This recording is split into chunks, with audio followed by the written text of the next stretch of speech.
कहानी की शुरुआत में हम ड्रासा नाम की एक शार्प शूटर को देखते हैं जो पिछले कई घंटों से एक टनल में छुपी हुई है। दरअसल वह यहाँ अपने शिकार का इंतजार कर रही होती है। ड्रासा को पास के एयरपोर्ट पर एक गवर्नमेंट अफसर को मारने का टास्क दिया गया था। कुछ ही देर बाद रनवे पर एक प्लेन लैंड करता है। ड्रासा को जैसे ही अपना शिकार नजर आया उसने उसे कई किलोमीटर दूर से एक ही शॉट में खत्म कर दिया। ड्रासा अपना ये काम इतनी बारीकी से अंजाम देती है कि वहाँ पर मौजूद गार्ड्स को पता ही नहीं चलता कि गोली किसने और कहाँ से चलाई। मिशन कंप्लीट करने के बाद ड्रासा अपनी माँ की कब्र पर जाती है जहाँ उसका फादर पहले से ही मौजूद होता है। यहाँ हमें ड्रासा के बारे में एक और बात मालूम होती है कि जब भी वह किसी को अपनी राइफल से मारती है तो उस बुलेट के कवर को अपने पास रख लेती है और फिर वह इन बुलेट कवर्स को अपने पिता को सौंप देती है। दरअसल ड्रासा एक कॉन्ट्रैक्ट किलर थी, यानी वह पैसों के लिए लोगों को मारा करती थी और अब तक कई लोगों को मार चुकी थी। इसे लोगों को मारना तो बिल्कुल अच्छा नहीं लगता था, लेकिन अब यह काम उसका पेशा बन चुका था। इसलिए ड्रासा उन बुलेट्स के कवर्स को अपने फादर को पकड़ा देती, जिससे उसका दुख थोड़ा कम हो जाता। ड्रासा अपने पिता को बताती है कि मुझे एक और नया प्रोजेक्ट मिला है जो पूरे 1 साल तक चलेगा। शायद इस दौरान मैं आपसे मिल नहीं पाऊंगी। जिस पर ड्रासा के फादर जवाब देते हैं, तुम हर साल आती हो और मुझे कुछ गोलियों के कवर पकड़ा देती हो, मगर अगले साल ऐसा नहीं होगा। मेरा कैंसर का लास्ट स्टेज चल रहा है, मेरे पास अब ज्यादा वक्त नहीं बचा और अगर आने वाले दिनों में मेरी मौत नहीं हुई तो मैं खुद 14 फरवरी वैलेंटाइंस डे पर अपनी जिंदगी खत्म कर लूंगा, क्योंकि अब मेरे पास जीने की कोई वजह नहीं है। तुम्हारी माँ भी मर चुकी है और तुम भी अपने काम के चलते साल में 1-2 बार मुझसे मिलने आती हो, इसलिए हो सकता है ये हमारी आखिरी मुलाकात हो। ये सुनकर ड्रासा की आंखें भर आती हैं। अब यहाँ सीन शिफ्ट होता है और हम देखते हैं इस कहानी के दूसरे लीड कैरेक्टर लेवाई को। लेवाई की जिंदगी बिल्कुल भी ठीक नहीं चल रही थी। उसे अक्सर भयानक सपने आते थे और नींद उसकी आंखों से कोसों दूर चली जाती थी। एक रात जब उसकी आंख बुरे सपने से खुलती है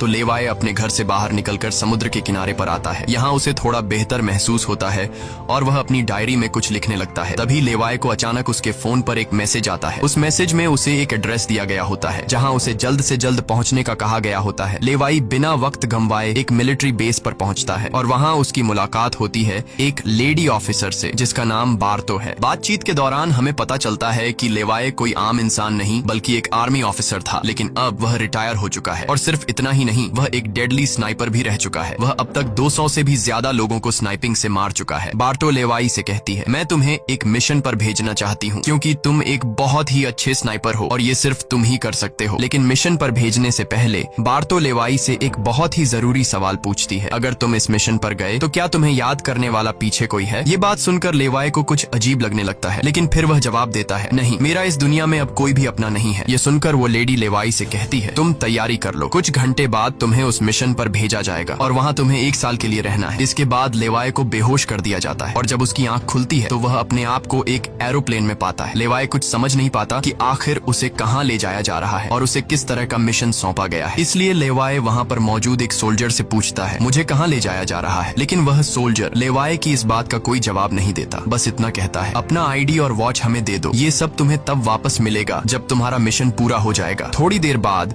वो सोल्जर उसे बताता है, अब तुम्हारा प्लेन से उतरने का वक्त आ चुका है। कुछ ही मिनटों में हम नो फ्लाइंग जोन एरिया में एंटर करने वाले हैं। यहाँ से आगे जाने की हमें परमिशन नहीं है। बस वह सिर्फ इतना बताता है कि नीचे उतरने के बाद तुम्हें अकेले 32 किलोमीटर नॉर्थ की तरफ पैदल जाना होगा, तब तुम अपनी मिशन वाली जगह पर पहुंच जाओगे। लेकिन लेवाई के दिमाग में अब भी एक ही बात चल रही थी। वो फिर से उस सोल्जर से पूछता है, आखिर हम जा कहाँ रहे हैं? इस पर सोल्जर जवाब देता है, मुझे इस सवाल का जवाब देने का परमिशन नहीं है। मेरी वर्दी में एक माइक्रोफोन लगा हुआ है। अगर मैंने तुम्हें इस जगह के बारे में बताया तो मुझे नौकरी से निकाला जा सकता है या फिर मारा भी जा सकता है। यह बात सुनकर लेवाई के गले में सांसें अटक जाती हैं। इसके बाद उसे एक पैराशूट दिया जाता है और प्लेन का दरवाजा खुलते ही लेवाई कूद जाता है और सेफली लैंडिंग करता है। लेकिन असली गेम तो अब शुरू होता है। 32 किलोमीटर की दूरी उसे पैदल तय करनी थी। लेवाई को पैदल चलते चलते 2 दिन बीत जाते हैं और 2 दिनों का लंबा सफर तय करने के बाद फाइनली वो उस जगह पर पहुंच जाता है। वो देखता है कि ये एक बहुत ही सुनसान इलाका है जहां इंसान तो दूर बल्कि उससे परिंदे भी नहीं दिखाई देते। तभी उसकी मुलाकात जेडी नाम के एक आदमी से होती है। जेडी 1 साल तक यहाँ मिशन पर था, अब उसकी ड्यूटी खत्म हो चुकी है, इसलिए अब लेवाई उसकी जगह संभालेगा। जेडी लेवाई को एक वॉच टावर की तरफ ले जाता है। टावर के टॉप पर पहुंचने के बाद लेवाई को अब भी समझ नहीं आ रहा था कि उसे यहाँ क्या काम करना है। यही सवाल जब वो जेडी से पूछता है तो जेडी जवाब देता है, यहाँ एक बहुत ही गहरी खाई है जिसे गॉर्ज नाम दिया गया है। ये एक बहुत ही मिस्टीरियस और गहरी खाई है जिसके बॉटम तक आज तक कोई भी नहीं पहुंच पाया। तुम्हारा काम बहुत ही सिंपल है, तुम्हें इस खाई की पहरेदारी करनी है। इसके बाद वो लेवाई को यहाँ के स्ट्रिक्ट रूल्स बताता है। वह कहता है, तुम यहाँ से बाहर महीने में एक ही बार हेडक्वार्टर फोन कर सकते हो, चाहे कुछ भी हो जाए। तुम बाहर की दुनिया से जुड़ने की उम्मीद मत रखना। ये टावर, जिसे हम वेस्ट टावर कहते हैं, इसके ठीक सामने ईस्ट टावर है, वह रशिया का है। वहाँ भी एक गार्ड अपनी ड्यूटी निभा रहा है, लेकिन तुम दोनों के बीच कोई भी कांटेक्ट अलाउ नहीं है। तुम्हें सिर्फ अपनी ड्यूटी पर ध्यान देना है और हाँ, आने वाले खतरे के लिए हर वक्त तैयार रहना, क्योंकि यहाँ तुम पर किसी भी वक्त हमला किया जा सकता है। यहाँ ऑटोमेटिक गन्स और नीचे ढेर सारे लैंड माइन्स लगाए हुए हैं। अगर ऑटोमेटिक गन्स में गोलियां खत्म हो जाए तो उसे हमेशा रिलोड रखना, क्योंकि हमले के दौरान ऑटोमेटिक गन्स तुम्हारी बहुत काम आएगी। और आखिरी बात, अगर तुम्हें कभी भी यहाँ तेज सायरन की आवाज सुनाई देने लगे तो तुम बिना सोचे समझे यहाँ से भाग जाना। जेडी कहता है, मुझे भी नहीं पता कि ऐसा क्यों बोला गया है, लेकिन मुझे जो पिछले ड्यूटी वर्कर ने बताया था वही मैं तुम्हें बता रहा हूँ। लेवाई उसकी सारी बातें अच्छी तरह से सुन लेता है, पर उसका सवाल एक ही था। वह पूछता है, आखिर यहाँ ऐसा क्या है जिसके लिए इतनी स्ट्रिक्ट सिक्योरिटी लगाई गई है? तभी जेडी एक ग्रेनेड निकालता है और इस ग्रेनेड को उस गहरी खाई में फेंक देता है। ग्रेनेड जैसे ही खाई की गहराइयों में धमाका करता है, वहाँ से एक अजीब भयानक आवाज गूंजने लगती है। वो आवाज किसी इंसान की बिल्कुल भी नहीं थी, वो किसी ऐसी चीज की थी जो अंधेरे में छुपी थी। जेडी लेवाई की तरफ देखता है और कहता है, ये आवाज जो तुम सुन रहे हो ये उन क्रीचर्स की है जिन्हें हम होलोमैन कहते हैं। ये क्रीचर्स इस घड़े के अंदर रहते हैं और तुम्हारी यहाँ पर ड्यूटी ये है कि इस घड़े के अंदर से किसी भी क्रीचर को बाहर निकलने नहीं देना है। कहा जाता है कि 1940 में यूएस आर्मी के 2400 आर्मी सोल्जर्स को इस गड्ढे के अंदर भेजा गया था ताकि यह सोल्जर्स उस गड्ढे के अंदर मौजूद सभी क्रीचर्स को खत्म कर सकें, लेकिन आज तक उनमें से एक भी जिंदा सोल्जर वापस लौट कर नहीं आया। और अब जेडी लेवाई को पूरी इंफॉर्मेशन हर एक चीज का बताकर घर वापस जाने की तैयारी करने लगा, क्योंकि उसने यहाँ 1 साल की ड्यूटी पूरी कर दी। अब लेवाई को यहाँ 1 साल तक ड्यूटी देनी थी। जेडी लेवाई को अलविदा कहकर यहाँ से निकल पड़ता है। वह बहुत खुश था क्योंकि 1 साल बाद वह घर जाने वाला था, लेकिन उसे पता नहीं था कि आगे उसके साथ कुछ ऐसा होने वाला है जिसके बारे में सोचने से भी डर लगता है। लोकेशन पर पहुंचने के बाद जेडी जैसे ही स्मोक करता है, तब एक हेलीकॉप्टर उसे लेने के लिए आता है। वह हेलीकॉप्टर उसके लिए रस्सी नीचे फेंकता है और जेडी इस रस्सी के जरिए ऊपर हेलीकॉप्टर में चढ़ने लगता है। हेलीकॉप्टर में बैठा एक सोल्जर पहले जेडी की आइडेंटिटी कंफर्म करता है। जेडी जब उसे अपनी पूरी इंफॉर्मेशन देता है तो हेलीकॉप्टर में बैठा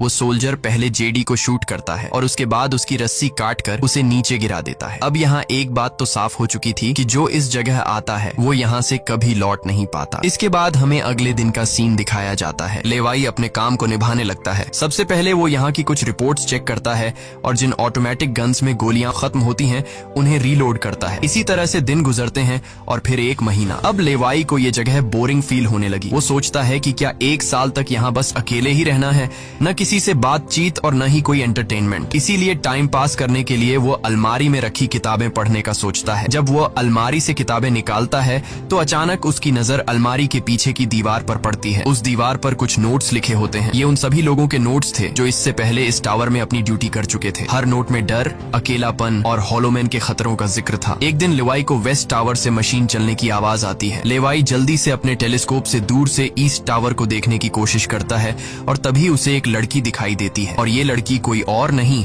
बल्कि ड्रासा होती है, जो कि उसकी अच्छी स्नाइपिंग की वजह से उसे इस टावर पर ड्यूटी दे दी गई थी। ड्रासा की खूबसूरती देखते ही लेवाई की नजरें उस पर जम जाती हैं, लेकिन लेवाई उससे बात नहीं कर पाता क्योंकि ऐसा करना रूल्स की खिलाफ वर्जी थी और ड्रासा को भी वेस्ट टावर में बैठे लेवाई के बारे में पता चल चुका था। अब इसी तरह से दिन गुजरते हैं और ये दोनों सोचते हैं कि क्या हमें एक दूसरे से बात करनी चाहिए या नहीं। कुछ दिन बाद ड्रासा का जन्मदिन आता है। अकेलेपन में घिरी हुई ड्रासा को लगता है कि उसे किसी से बात करनी चाहिए। वो लेवाई से बात करने की कोशिश करती है। ड्रासा एक व्हाइट बोर्ड के जरिए लेवाई से पूछती है, तुम्हारा नाम क्या है? इस पर लेवाई को रूल्स याद आते हुए कहता है कि नाम बताना अलाउड नहीं है, लेकिन ड्रासा मुस्कुराते हुए अपना नाम बताती है, मेरा नाम ड्रासा है। लेवाई भी ज्यादा न सोचते हुए अपना नाम बता देता है। ड्रासा बताती है कि आज मेरा बर्थडे है और ड्रासा अपने बर्थडे को सेलिब्रेट करते हुए डांस करने लगती है। ड्रासा लेवाई से पूछती है, क्या तुम्हें डांस करना आता है? लेवाई बताता है, नहीं, मुझे डांस करना बिल्कुल भी नहीं आता। जिस पर ड्रासा पूछती है, तो फिर तुम्हें क्या करना आता है? लेवाई जवाब देते हुए बोर्ड पर लिखता है, मैं शूटिंग थोड़ी बहुत अच्छी कर लेता हूँ। यहाँ ड्रासा उसकी शूटिंग स्किल्स चेक करने के लिए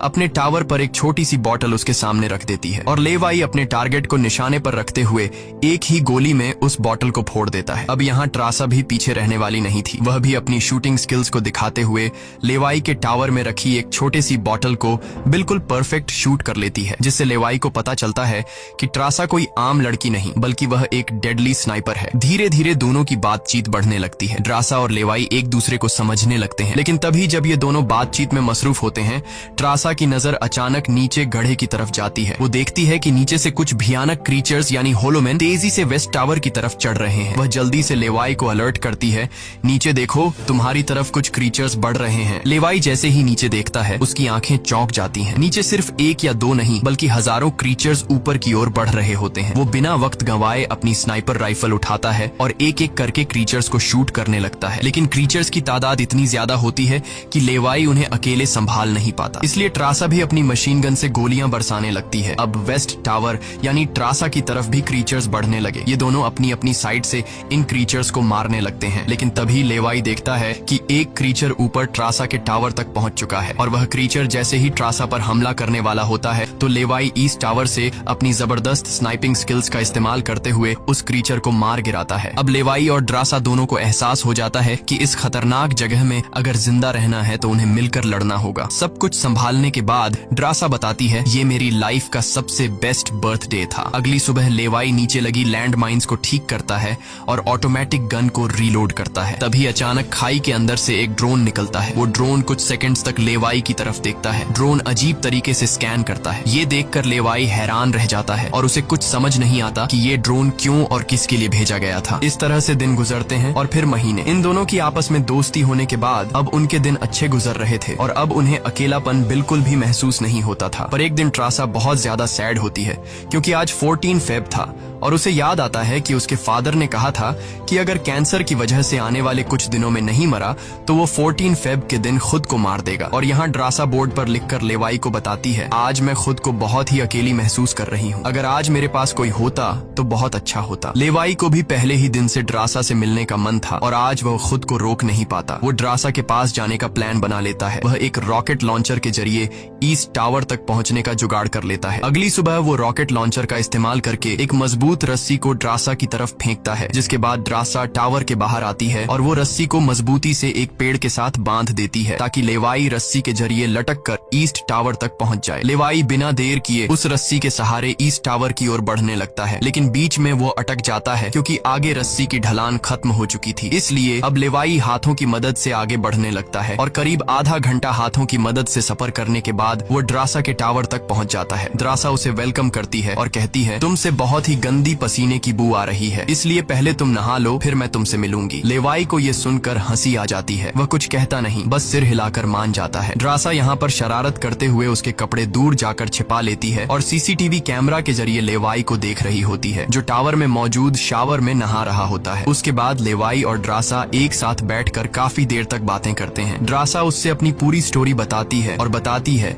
कि अब इस दुनिया में मेरा कोई नहीं रहा, सिर्फ मेरे फादर जिंदा बचे थे, पर कल के दिन उसने भी खुद को मार दिया होगा। यहाँ लेवाई भी ट्रासा को रात में आने वाले भयानक सपने और अपने उन दिनों के किस्से सुनाता है जब वो यूएस आर्मी में था। इस तरह से बातें करते करते रात हो जाती है। ड्रासा यहाँ एक सॉफ्ट म्यूजिक लगा लेती है। ये दोनों म्यूजिक की धुन पर डांस करने लगते हैं। इसी डांस के दौरान वो एक दूसरे के करीब आने लगते हैं और उनके बीच रोमांस होने लगता है। कुछ देर बाद लेवाई ड्रासा की तरफ देखकर एक मुस्कान के साथ कहता है, मैंने तुम्हारे लिए एक शायरी लिखी है, जब हम यहाँ से निकलेंगे तभी मैं तुम्हें वो शायरी दूंगा। अगले दिन लेवाई को वापस अपने वेस्ट टावर लौटना था। वह ड्रासा को अलविदा कहता है और रस्सी के सहारे वेस्ट टावर की तरफ चलना शुरू कर देता है। ड्रासा भी उसे जाते हुए देखती रहती है, लेकिन तभी हम देखते हैं कि कुछ क्रीचर्स ऊपर टावर की तरफ बढ़ रहे हैं, जिनमें से एक क्रीचर वहां लगे लैंड माइन से टकरा जाता है और एक जोरदार धमाका होता है। लैंड माइन के फटने से जो उसके लोहे के पार्ट्स हवा में उड़ जाते हैं, उनमें से एक पार्ट रस्सी से टकरा जाता है, जिससे रस्सी टूट जाती है और वह तेजी से उस खाई में गिर जाता है। लेवाई को गिरते देखकर ट्रासा बिना सोचे समझे अपना पैराशूट उठाकर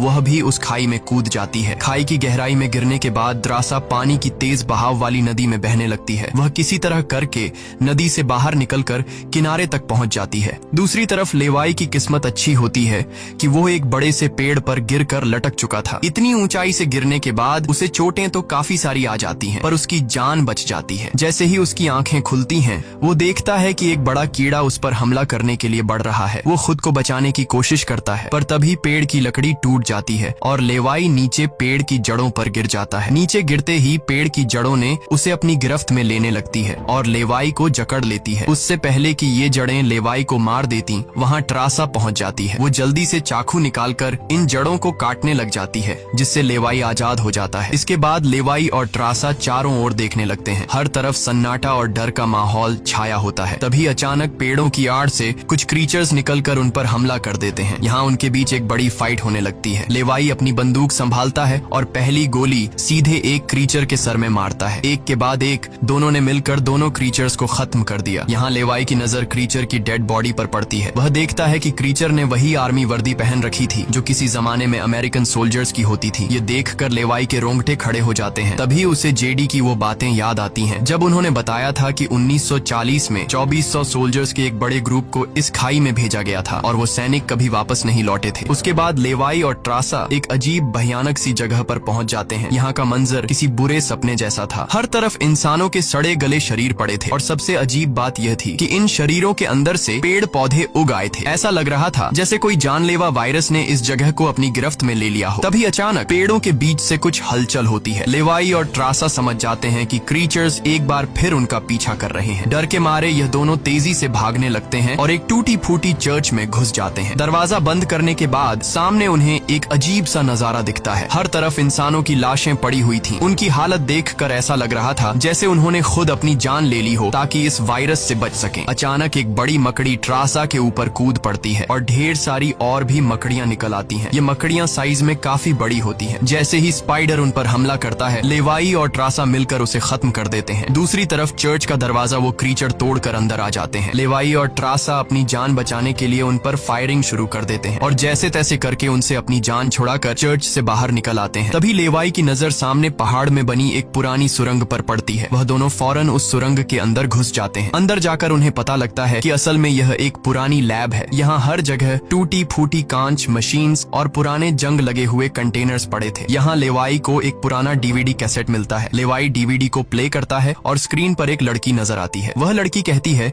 कि हम लोग यहाँ एक सीक्रेट केमिकल मिसाइल प्रोजेक्ट पर काम कर रहे थे। हमारे साथ सैकड़ों साइंटिस्ट थे, पर एक दिन यहाँ भूकंप आया। भूकंप के तेज झटके से मिसाइल की केमिकल लीक हो गई। जहरीला केमिकल हवा में मिलने लगा। कुछ ही घंटों में लोग वायरस से इन्फेक्ट होने लगे। वह लड़की अपना पेट दिखाते हुए बताती है कि मैं भी इन्फेक्टेड हूँ। हालांकि हमने मिलिट्री को सब कुछ बताया। हमने उनसे कहा कि इस पूरे इलाके को बॉम्बिंग करके तबाह कर दिया जाए ताकि इन्फेक्शन और फैल न सके, लेकिन उन्होंने हमारी बात नहीं सुनी। इस वीडियो को देखने के बाद लेवाई को वहाँ एक नए जमाने का कंप्यूटर मिलता है। लेवाई को समझ नहीं आता कि इस जगह में आज के दौर का कंप्यूटर कैसे रखा गया है। लेवाई उसे ऑन करता है और उसमें मौजूद जानकारी को देखकर एकदम सुन रह जाता है। उसे डार्क लेक नाम की एक कंपनी के बारे में पता चलता है जो पैरामिलिट्री बनाने का काम करती है। ये कंपनी यहाँ से इन्फेक्टेड लोगों के सैंपल्स इकट्ठा करके अपने कंट्री के सोल्जर्स को सुपर सोल्जर्स में कन्वर्ट करने के लिए उन पर एक्सपेरिमेंट करती है। यही वजह है कि कोई भी देश इस जगह को मिटाना नहीं चाहता। इसके अलावा लेवाई को यह भी पता चलता है कि यह जो खाई है यहाँ पर एक बहुत ही बड़ा मिसाइल है जिसकी एक्टिवेशन पर जब वो फटेगा तो 4.2 किलोमीटर की लंबाई में सब कुछ मिटा देगा। लेवाई और ट्रासा ये सारा राज समझ जाते हैं। उन्हें पता चल जाता है कि जिस लेडी बार्तो ने उन्हें यहाँ भेजा था वही इस जगह की ओनर है और वो इस जगह का गलत इस्तेमाल कर रही है। और इस जगह को सीक्रेट रखने के लिए लेडी बार्तो हमेशा ऐसे इंसान को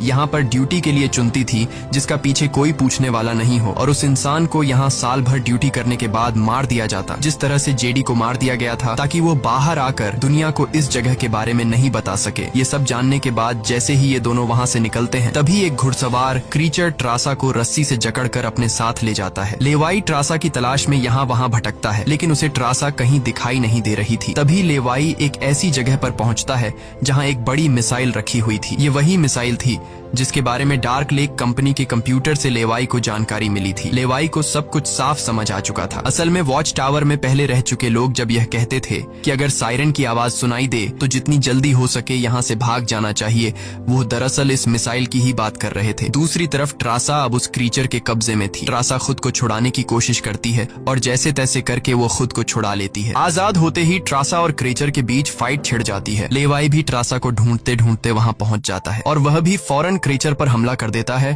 और ये दोनों मिलकर उसे आग लगाकर जला देते हैं। और अब बारी आती है इन लोगों की यहाँ से निकलने की, मगर आगे का रास्ता और भी ज्यादा मुश्किल था। जैसे ही लेवाई और ट्रासा आगे बढ़ते हैं, सामने एक खतरनाक इलाका आता है जहाँ से निकलना एक बहुत ही बड़ा चैलेंज था। यहाँ इंसान और पौधे आपस में पूरी तरह से जुड़े हुए थे, जैसे कि वह किसी खतरनाक एक्सपेरिमेंट का नतीजा हो। खैर, ये लोग हर कदम को संभाल कर रखते हुए आगे बढ़ते हैं कि तभी ट्रासा का पैर फिसल जाता है, जिससे ये पौधे एक्टिवेट हो जाते हैं। वो ट्रासा को जकड़ लेते हैं, लेकिन यहाँ लेवाई हिम्मत दिखाते हुए आगे बढ़ता है और अपनी पूरी ताकत से ट्रासा को छुड़ा लेता है। वह बॉम्ब का इस्तेमाल करके वहाँ के पूरे प्लांट सिस्टम को उड़ा देता है। लेवाई ट्रासा को लेकर वहाँ से बाहर निकल आता है। थोड़ा सा आगे चलने के बाद उन्हें एक गैराज नजर आता है जहाँ पर एक गाड़ी खड़ी होती है। ये दोनों जल्दी से उस गाड़ी में बैठ जाते हैं और उस जगह से निकलने की कोशिश करने लगते हैं। आखिरकार कुछ दूरी तय करने के बाद उन्हें एक रस्सी नजर आती है जो ऊपर वॉच टावर तक जाती थी, लेकिन अब वो क्रीचर्स भी उनका पीछा करते हुए